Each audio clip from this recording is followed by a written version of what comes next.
Bismillahirrahmanirrahim. Assalamualaikum warahmatullahi wabarakatuh.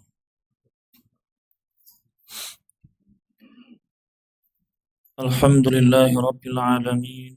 Wassalatu wassalamu ala nabiyyina Muhammadin wa ala alihi wa sahbihi ajma'in. Amma ba'd. Bapak-bapak, ibu-ibu jamaah Masjid As-Salam rahimakumullah. Alhamdulillah, di petang hari ini Allah Subhanahu wa taala berikan kesempatan kepada kita untuk bermajlis ilmu bersama, melanjutkan pelajaran rutin kita setiap malam Rabu, yakni mempelajari ilmu fikih, yakni dengan membaca kitab Al-Fiqh Al-Muyassar. Dan alhamdulillah di petang hari ini kita sudah sampai di pembahasan tentang haji, Kitabul Haji, di bab tata cara haji dan umrah. Di pertemuan terakhir kita sudah sampai di pembahasan tata cara haji, yakni sampai di Arafah. Arafah sudah selesai. Arafah sudah selesai. Kemudian jamaah haji setelah wukuf di Arafah. Wukuf di Arafah ini tanggal berapa? Iya, 9 Dzulhijjah. Kemudian setelah wukuf di Arafah keluar menuju mana? Muzdalifah. Keluar menuju Muzdalifah setelah terbenamnya matahari. Setelah terbenamnya matahari kemudian keluar menuju Muzdalifah. Kemudian setelah sampai Muzdalifah, kemudian apa? Mengerjakan sholat maghrib dan isya dengan dijamak. Dengan dijamak. Jamak qashar. Isyanya diqashar. Kalau sampainya di Muzdalifah masih di waktu maghrib, maka dijamak takdim. Maghrib dan isya dikerjakan di waktu maghrib semuanya. Kalau sampainya ternyata sudah masuk waktu isya, maka apa? Dijamak takhir. Maghrib sama isya dikerjakan setelah atau di waktu isya. Dengan mengerjakan 3 rakaat maghrib dan 2 rakaat untuk isya. Kemudian kita lanjutkan ucapan penulis di sini. Wa rukhisa lid-du'afati, dan diberi keringanan untuk orang-orang yang lemah. Yakni siapa? Para wanita dan anak-anak. Para wanita dan anak diberi keringanan, ada keringanan. An yakhruju, agar mereka ini keluar min Muzdalifata bilailin. Mereka boleh meninggalkan Muzdalifah di waktu malam sebelum fajar. Ya, sebelum fajar boleh mereka meninggalkan Muzdalifah. Ya. Sebelum sholat subuh boleh meninggalkan Muzdalifah. Biar nanti apa? Tidak berdesak-desakan. Biar tidak apa? Iya, membahayakan, repot. Boleh mereka meninggalkan Muzdalifah di waktu masih malam. Yang menjadi catatan bagi mereka yang meninggalkan sebelum subuh ini, sebelum fajar ini, yakni hendaknya mereka apa? Sebelum meninggalkan, mereka menyempatkan untuk wukuf dulu di Muzdalifah. Maksudnya dia berzikir dulu, berdoa di Muzdalifah. Disunnahkan untuk di tempat apa? Di Masy'aril Haramnya. Di mana dulu Nabi alaihissalatu wassalam beliau wukuf di situ ketika di Muzdalifah. Yang sekarang konon katanya dibangun masjid. Masy'aril Haram itu di situ, dibangun di masjid di Muzdalifah. Kalau ternyata di tempat tersebut sudah penuh, maka di Muzdalifah manapun boleh digunakan untuk wukuf. Ya. Dia apa? Meluangkan waktunya untuk berzikir, banyak berzikir kepada Allah Subhanahu wa taala. Baru kemudian mereka meninggalkan Muzdalifah. Jangan cuma tidur saja di Muzdalifah. Kemudian pergi, tidak. Tapi apa? Ada sebagian para ulama rahimahumullah yang mereka mewajibkan wukuf di Muzdalifah. Harus ada wukuf di Muzdalifah. Ini bagi du'afa, orang-orang yang lemah, boleh, bukan harus ya, boleh rukhsah, diberi keringanan untuk meninggalkan Muzdalifah di waktu malam. Wa yabqa al-qawiyyu, adapun orang yang kuat maka tetap tinggal fi Muzdalifah, di Muzdalifah hatta yusalliyal fajr, sampai dia mengerjakan sholat subuh di situ di Muzdalifah. Kemudian setelah mengerjakan sholat subuh, thumma yastaqbilu atau yastaqbilal qiblata wa yahmadallaha wa yukabbirahu wa yuhallilahu hatta yusfira jiddan. Kemudian dia menghadap kiblat dan bertahmid, memuji Allah Subhanahu wa taala, wa yukabbirahu, dan bertakbir, wa yuhallilahu, dan bertahlil. Banyak membaca tahmid, takbir, tahlil sampai hatta yusfira jiddan, sampai benar-benar terang, sampai benar-benar terang sekali. Terang ya, bukan sudah muncul matahari, bukan, cuma sudah terang. Thumma yadfa'u min Muzdalifah qabla tulu'i syamsi. Kemudian pergi meninggalkan Muzdalifah sebelum terbitnya matahari. Ketika sudah menguning, sudah agak terang cuaca langitnya, maka jamaah haji yang kuat tadi meninggalkan Muzdalifah sebelum terbitnya matahari. Jadi sebagaimana kebiasaan kaum muslimin dimanapun berada, setelah sholat fajar sholat subuh, berzikir sampai syuruk. Kalau ini berzikir sebelum syuruk kemudian meninggalkan Muzdalifah. Wa alaihi sakinatu mulabbiyan, dan wajib bagi jamaah haji ketika meninggalkan Muzdalifah dalam keadaan sakinah, tenang, tidak terburu-buru. Mulabbiyan, dalam keadaan masih disunnahkan membaca talbiyah. Masih disunnahkan membaca talbiyah. Ini di tanggal berapa ini berarti?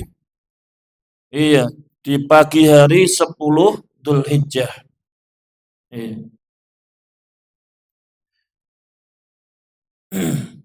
Meninggalkan Muzdalifah menuju mana? Menuju Mina, ya, menuju Mina. Wa yatalaqqatu sab'a hasayatin minat tariq. Jamaah haji meninggalkan Muzdalifah menuju Mina, dia yatalaqqatu, dia mengumpulkan sab'a hasayatin, 7 kerikil. 7 kerikil dari jalan yang dia lalui. Yang dia lalui.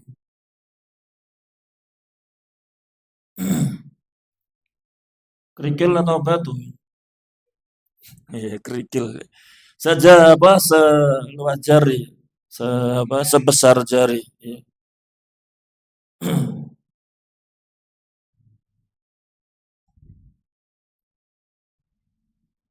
Hatta idza ata jamratul aqabah, sampai dia mendatangi atau sudah sampai di Jamrah Aqabah, menuju Jamrah Aqabah. Jumrah kubra atau kubra, disebut dengan kubra. Kemudian ketika sudah sampai di Jamrah Aqabah ini, ramaha bisab'i hasayatin, dia melemparkan 7 kerikil tadi. 7 kerikil tadi. Satu-satu ya. Tidak boleh langsung 7 dia lemparkan. Kalau 7 dia lemparkan, maka itu dihitung satu. Ya harus satu-satu. Dilempar ya, bukan ditaruh, dilempar. Dilemparkan. Yukabbiru ma'a kulli hasatin, dalam keadaan dia bertakbir setiap kali melemparnya tadi, melempar kerikil tadi. Ketika melempar dia baca takbir, Allahu Akbar. Wa yaqta'u talbiyata, dan dengan melemparnya Jumrah Aqabah ini, maka terputuslah talbiyah. Sudah berhenti bertalbiyah. Sudah selesai talbiyahnya.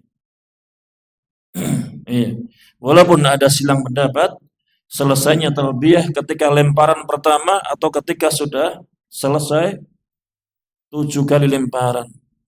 Tapi ala kulli hal sama saja, karena di sela-sela 1 sampai 7 susah untuk bertalbiyah juga, karena dia sibuk dengan melempar dan bertakbir ya. Sehingga maknanya sama sebenarnya, cuma lafadznya berbeda dalam silang pendapat tersebut. Wallahu a'lam bishawab. Ini Jumrah Aqabah. Jumrah Aqabah di tanggal 10 Dzulhijjah yang pertama kali dikerjakan ketika dari Muzdalifah. Kemudian setelah selesai 7 kali lemparan, tidak harus terkena tiang ya, tidak harus terkena tiang. Tidak harus terkena tiang. Kalau tidak terkena tiang harus kerikilnya masuk ke dalam hautnya, ke dalam lubangnya.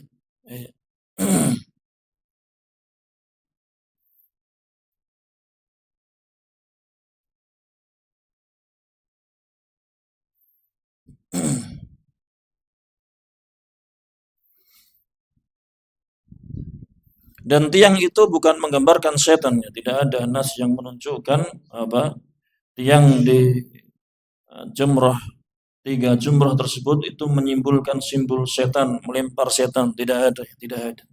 Ini murni ta'budiyah, maksudnya murni ini perintah dari syariat.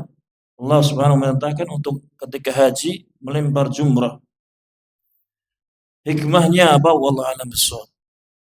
Tidak disebutkan, tidak dijelaskan apa hikmahnya. Tidak disebutkan itu setan, simbol dari setan, tidak. Tidak ada. Wallahu a'lam bishawab. Tsumma yanharu hadyahu. Kemudian setelah selesai melempar Jumrah Aqabah di tanggal 10 Dzulhijjah, dia yanharu hadyahu, dia menyembelih hewan hadinya. Dia menyembelih hewan hadinya.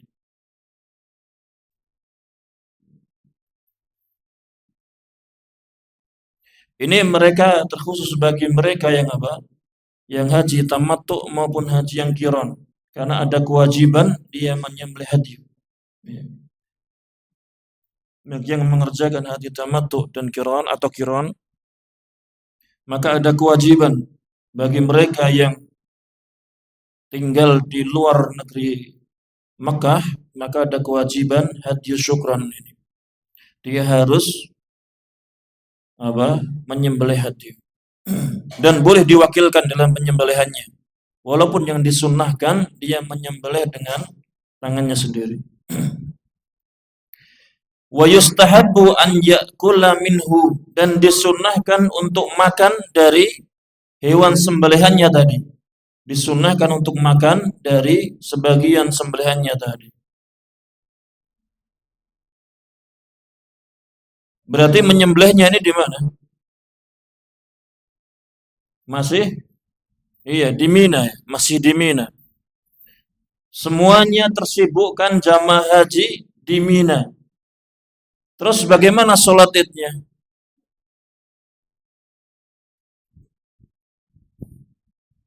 Bagaimana sholat idnya? Iya, bagi jamaah haji tidak disyariatkan untuk sholat id. Iya, tidak ada sholat idul adha.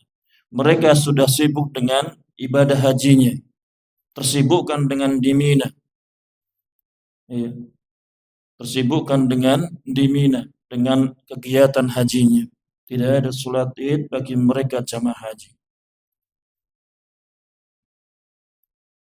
Iya, ada yang sudah haji ya? Iya, ada sholat id tidak sana? Tidak ada. Iya, tersibukkan dengan aktivitas di Mina semuanya ya. Ya, walaupun ada pendapat ya, Ibnu Hazm berpendapat jamaah haji tetap disyariatkan berhaji. Akan tetapi kebanyakan para ulama mereka memberikan udzur alasan bagi Ibnu Hazm karena Imam Ibnu Hazm belum pernah berhaji. Sehingga diberikan udzur pendapat beliau ini menyelisihi mayoritas kebanyakan para ulama. Ya rahimahumullah.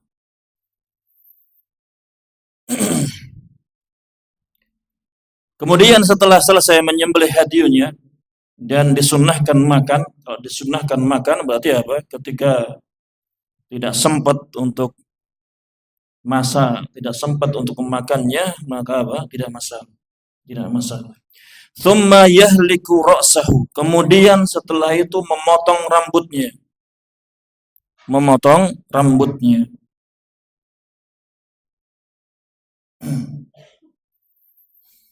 Dan memotong rambut ini bagi laki-laki, maka yang afdal dengan halku ini, dengan yahliku, dipotong habis, dicukur habis. Ini yang afdal bagi laki-laki. Dan boleh juga cuma dipotong pendek, boleh dipotong pendek, boleh. Akan tapi yang afdal mereka dipotong habis. Adapun bagi wanita, maka cukup bagi wanita rambutnya dikumpulkan, diurai kemudian dikumpulkan, kemudian dipotong satu ruas saja, satu ruas jari, ujungnya, bukan pangkalnya, ujungnya satu ruas itu. Dipotong, dikumpulkan rambutnya, baru dipotong ujungnya satu ruas. Maka itu sudah mencukupinya. Setelah selesai mencukur rambutnya, tsumma yatufu tawafal ifadati. Kemudian jamaah haji ini tawaf. Melakukan tawaf, yakni tawaf ifadah. Berarti ini menuju Makkah. Menuju Makkah. Sudah menuju Makkah untuk melakukan tawaf ifadah. Tawaf ifadah ini sama dengan tata cara seperti tawaf sebelumnya. Cuma tawaf ifadah ini, karena tawaf ifadah ini keadaannya sudah tahallul awal, boleh bagi dia ketika tawaf ifadah tanpa memakai pakaian ihram. Sudah boleh dengan pakaian biasa mengerjakannya.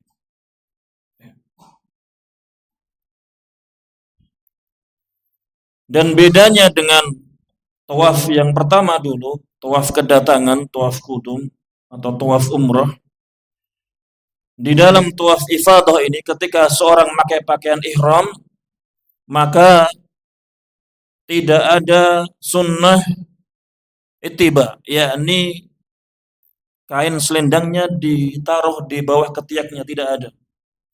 Tidak ada sunnah ittiba. Jadi tetap ihramnya diselempangkan di kedua pundaknya. Dan juga di dalam tawaf ifadah tidak ada ramal. Semuanya dengan jalan, tidak ada lari-lari kecil.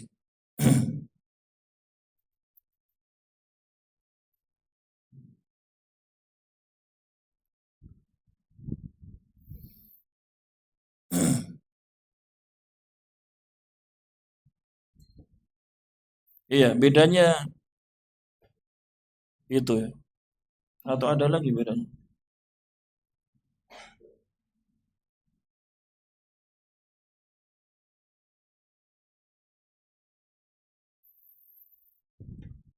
Iya.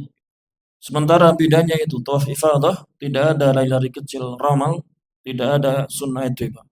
Ya.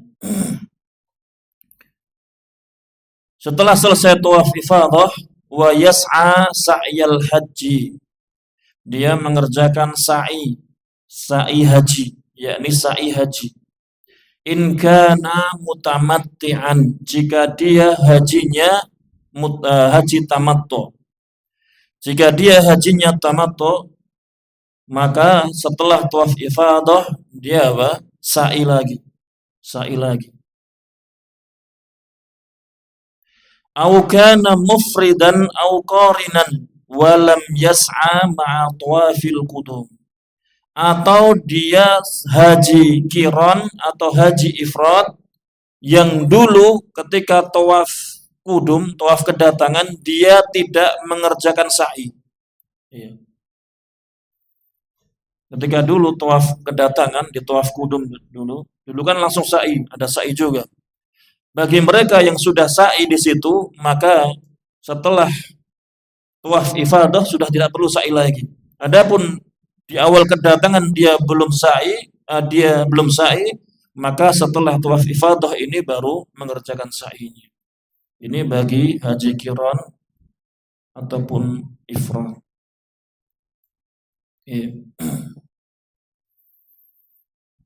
Sa'i, caranya sama sa'i dengan 7 putaran.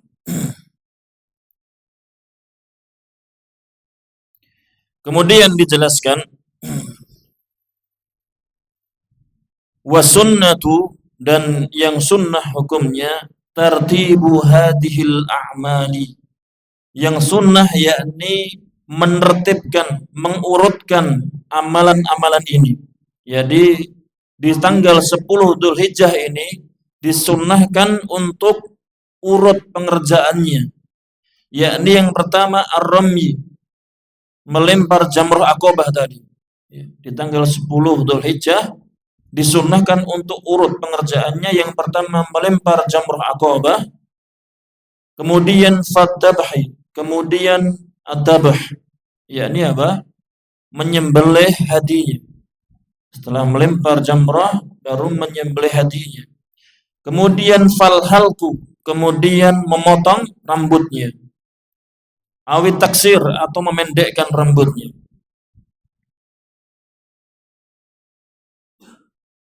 Jadi 3 perkara ini apa? Disunnahkan untuk urut. Melempar jamrah, kemudian yang kedua apa?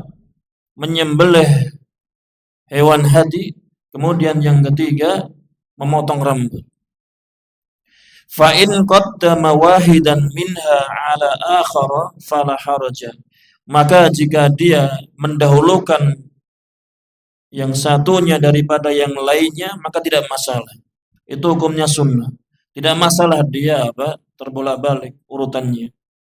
Ya, tidak masalah. Akan tetapi yang sunnah apa? Melempar jamrah dulu, baru menyembelih haji, baru memotong rambut. Ya. Wa idza fa'ala itsnaini min thalathati a'malin, dan apabila jamaah haji tadi telah mengerjakan 2 dari 3 amalan ini, yakni ramyil jamratil aqabah. Yang pertama apa?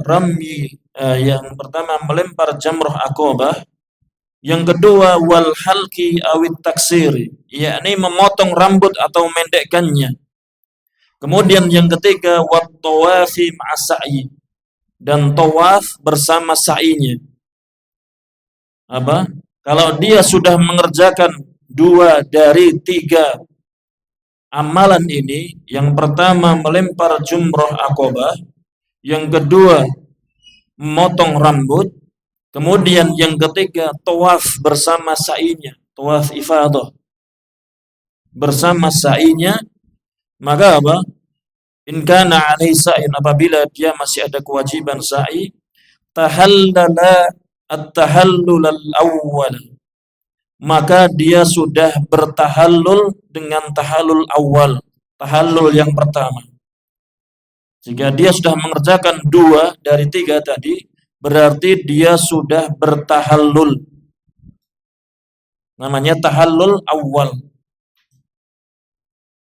Ketika sudah tahallul awal, wa halalahu kullu syai'in haruma alaihi bil ihrami illan nisaa. Halal baginya segala sesuatu. Ketika sudah tahallul awal ini apa? Halal baginya segala sesuatu yang sebelumnya diharamkan karena sebab ihram. Kecuali an-nisa'u, kecuali masalah wanita, yakni berjima. Jima tetap tidak boleh, masih haram hukumnya. Semuanya yang sebelumnya diharamkan karena sebab ihram, kecuali jima, menjadi halal ketika sudah tahallul awal ini. Ketika dia sudah mengerjakan 2 perkara dari 3 amalan.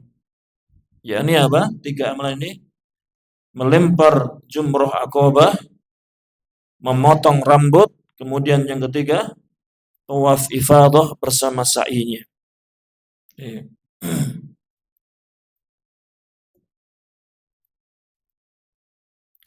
Fa idza fa'ala ats-tsalatsata, maka apabila dia sudah mengerjakan 3-3-nya tadi, tahallala at-tahallulal akbar, maka dia sudah bertahallul dengan tahallul akbar. Dia sudah apa? Benar-benar tahallul, sudah akhir, selesai. Fayahillu lahu kullu syai'in hatta nisa'u, maka halal baginya segala sesuatu sampai berjima dengan istrinya, sudah halal ketika sudah mengerjakan 3 amalan tadi.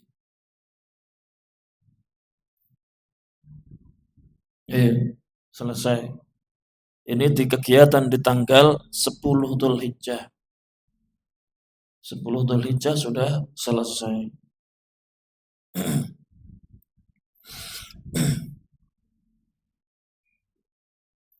Kemudian berlanjut, yakni wayabitu bimina. Kemudian apa? Dia bermalam di Mina. Berarti di malam tanggal 11 Dzulhijjah dia bermalam di Mina. Wayabitu bimina lailatal 11 wa 12 wujuban. Bermalam di Mina di malam 11 Dzulhijjah dan malam 12 Dzulhijjah wujuban, wajib hukumnya seluruh jamaah untuk bermalam di Mina. Di kebanyakan malam. Maksudnya di kebanyakan malam dia di Mina. Bukan bepergian nanti pulangnya sebelum subuh, bukan. Yang tidur situ, bukan. Tapi di kebanyakan malamnya dia habiskan di Mina.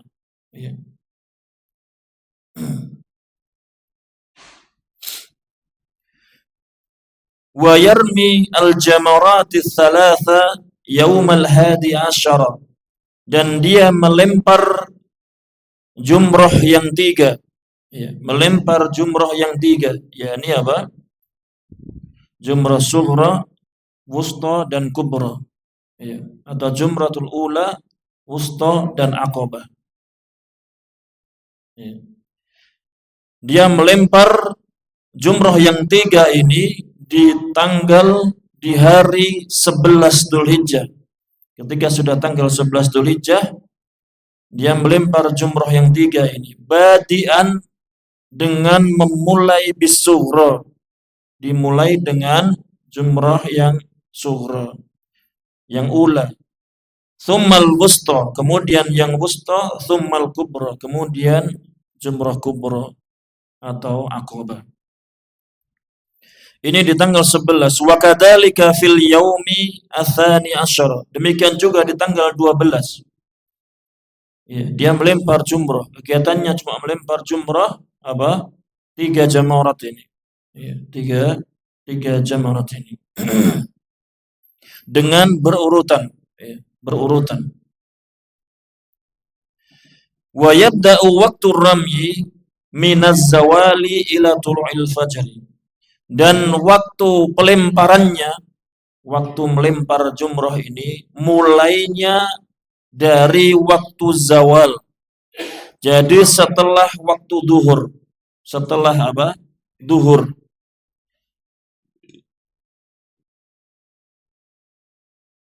Melempar jumrahnya dimulai dari waktu duhur. Ya, waktu duhur sampai tenggelamnya, sampai terbit fajar. Sampai terbit fajar. Ya. Ini waktu melempar jumrah.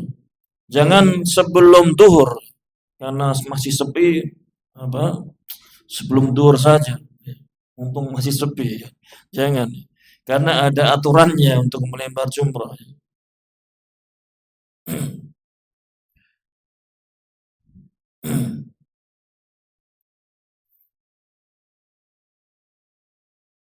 Ini asalnya ya, hukum asalnya setelah zawal, setelah apa masuk waktu duhur. Wa idza ramal jamratus sughra, dan ketika dia melempar jamrah sughra, jamratul ula, sunna lahu an yataqaddama qalilan an yaminihi wa yakuma mustaqbilan al-qiblata rafi'an yadayhi yad'u. Dan ketika dia melempar jumrah yang apa sughra, yang pertama, disunnahkan bagi dia, ya, disunnahkan baginya untuk maju sedikit ke arah kanannya, dari arah kanannya.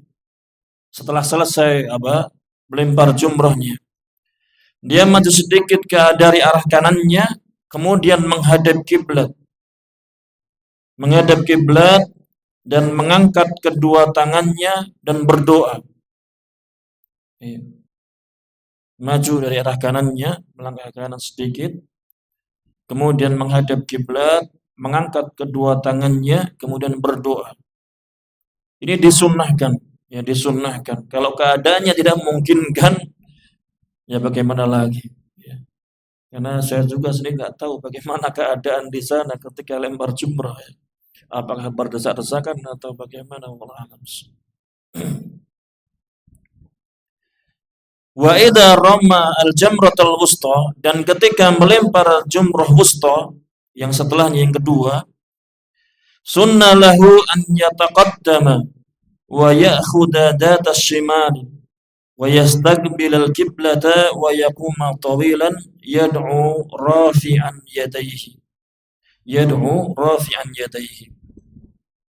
Dan ketika melempar jumrah yang wusta yang kedua, disunnahkan baginya untuk maju ke sisi kirinya, ya, dari sisi kirinya, dan menghadap kiblat, dan dia berdoa dengan mengangkat kedua tangannya. Ya. Wa yakumu tawilan, berdiri yang lama, berdoa dengan mengangkat kedua tangannya. Ini di jumrah yang kedua, di jumratul wusta. Wala yakifu ba'da jamratil aqabah, dan dia tidak berdiri, tidak berdoa setelah jumrah aqabah. Setelah melempar jumrah aqabah, dia sudah tidak berdiri lagi menghadap kiblat untuk berdoa, tidak. Tidak. Tapi langsung pergi meninggalkan lokasi. Ya. Ini sunnah-sunnah dalam jumrah Aqabah, dalam melempar jamrah Aqabah, terutama di Jamratul Ula dan Jamratul Wusta. Selesai.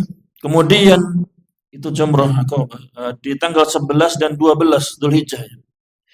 Fa in arada an yata'ajjala, dan jika ada jamaah haji yang ingin dia terburu-buru untuk meninggalkan Mina, ya. Dia cuma mencukupkan di tanggal 12 Dzulhijjah saja, maka fa innahu yajibu alaihi an yakhruja min Mina yauma atsani asyara qabla ghurubis syams. Maka wajib bagi dia untuk keluar dari Mina di tanggal 12 Dzulhijjah sebelum tenggelamnya matahari. Wajib bagi dia meninggalkan Mina, meninggalkan Mina di tanggal 12 Dzulhijjah itu sebelum tenggelamnya matahari. Fa in gharabat alaihi syamsu, maka jika dia masih di Mina, fi Mina mukhtaran, matahari tenggelam dan dia masih di Mina mukhtaran secara karena keinginan sendiri, nanti keluarnya ternyata sampai tenggelamnya matahari dia belum keluar, wajaba alaihi mabitu lailati tsalits asyara, maka wajib bagi dia untuk bermalam di malam ke-13. Tidak boleh meninggalkan Mina kalau sudah tenggelam matahari. Kalau sudah tenggelam matahari, maka wajib bermalam di Mina di malam 13 Dzulhijjah.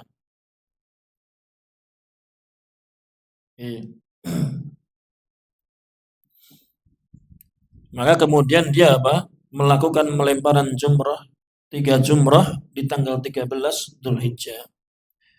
Masalahnya dia keluar dari Mina sebelum matahari tenggelam. Ternyata ada yang kelupaan. Misalnya ada yang lupa, tasnya ternyata ada yang tertinggal di Mina. Maka dia dari Mekah dia kembali ke Mina. Sudah matahari sudah tenggelam. Bagaimana ini? Apakah dia harus bermalam atau boleh bagi dia tetap keluar dari Mina menuju Makkah? Kalau keadaannya seperti ini, maka dia boleh cuma mengambil tasnya saja kemudian keluar untuk kembali ke hotelnya di Makkah misalnya. Boleh. Walaupun sudah tenggelam matahari. Walaupun sudah tenggelam matahari, boleh bagi dia keluar dari Mina. Kalau kondisinya seperti itu, bukan dari awal belum keluar dari Mina, ternyata sudah tenggelam matahari, maka sudah tidak boleh keluar, harus bermalam di situ. Kemudian jamaah rahimakumullah, yang terakhir di sini pembahasannya, thumma, maka sudah selesai ya ini. Selesai ibadah hajinya, kemudian baru yang terakhir ibadah hajinya yakni haji wada, tawaf wada. Thumma idza arada, kemudian apabila dia ingin an yakhruja min Makkah, kemudian dia ingin keluar dari kota Makkah, wajib alaihi an yatufa tawafal wada'i, wajib bagi dia untuk melakukan tawaf wada, tawaf perpisahan, tawaf yang terakhir.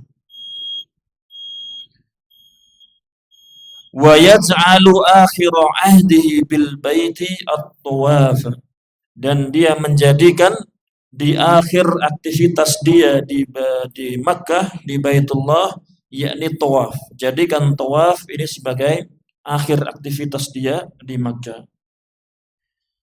Wa yasqutu hadha at-tawafu 'anil haidi wan nufasa, dan tawaf wada ini gugur bagi wanita yang sedang haid maupun nifas, gugur. Sudah tidak perlu untuk haji, untuk tawaf wada. Dan tawaf wada ini wajib bagi mereka yang melakukan haji, khusus bagi mereka yang mengerjakan haji. Adapun yang mereka mengerjakan umrah, maka tidak ada kewajiban untuk tawaf wada. Tidak ada kewajiban.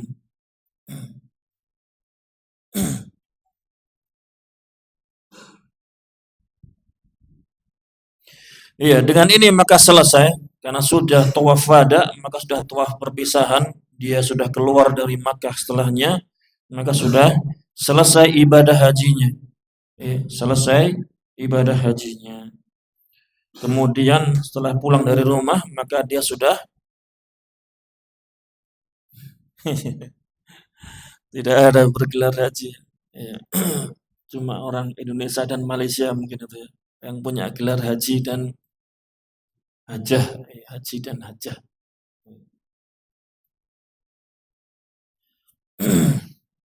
Tidak ada sahabat yang punya gelar haji lah. Haji Abu Bakar enggak ada ya. Haji Umar enggak ada. Nabi kita yang pernah berhaji pun tidak disebut haji. Nabi Haji Muhammad. Enggak. Iya, itu cuma apa? Orang Indonesia dan Malaysia. Kayaknya Malaysia ada itu. Ya. Ini tata cara haji, dan umroh secara sekilas dulu di awal apa tentang tata cara umroh. Iya. Kalau umroh kan cuma sebentar ya. Sebentar ya. Adanya. Untuk kalau umroh itu cuma apa? Ketika dia datang ke negeri Mekah, setelah melewati mikot misalnya, dia sudah kemudian pakai pakaian ihram dengan niat untuk umrah. Kemudian setelah sampai di Mekah, dia ke hotelnya, kemudian disunahkan untuk mandi dulu. Kemudian setelah itu baru apa? Dia tawaf umrah. Langsung tawaf umrah. Dengan disunahkan apa? Ridanya diselempangkan di bawah ketiaknya. Kemudian ada romal dengan apa? Setelah tawaf selesai, maka apa? Sa'i. Menuju sa'i. Kemudian setelah sa'i 7 putaran, kemudian baru memotong rambutnya. Setelah memotong rambutnya, maka selesai ibadah umrah. Cuma begitu kalau umrah. Tidak serumit haji. Tidak serumit haji. Kalau umrah cuma, karena rukun umrah cuma 3, ihram, tawaf ifadah, tawaf umrah, kemudian sa'i. Cuma 3. Sehingga kalau umrah 1 hari selesai. 1 hari selesai. Ini saja yang bisa kita sampaikan, kita baca. Insyaallah kita akan melanjutkan bab selanjutnya, yakni masih di Kitabul Haji, yakni tentang tempat-tempat yang disyariatkan untuk dikunjungi di Madinah. Tempat-tempat yang disyariatkan untuk dikunjungi di Madinah. Ini saja yang bisa kita bacakan, kita sampaikan. Mungkin ada salah kata, salah ucap, kami minta maaf yang sebesar-besarnya. Saya akhiri. Wassallallahu ala nabiyyina Muhammadin wa ala alihi wa sahbihi wasallam. Wa jazakumullahu khairan. Wassalamualaikum warahmatullahi wabarakatuh.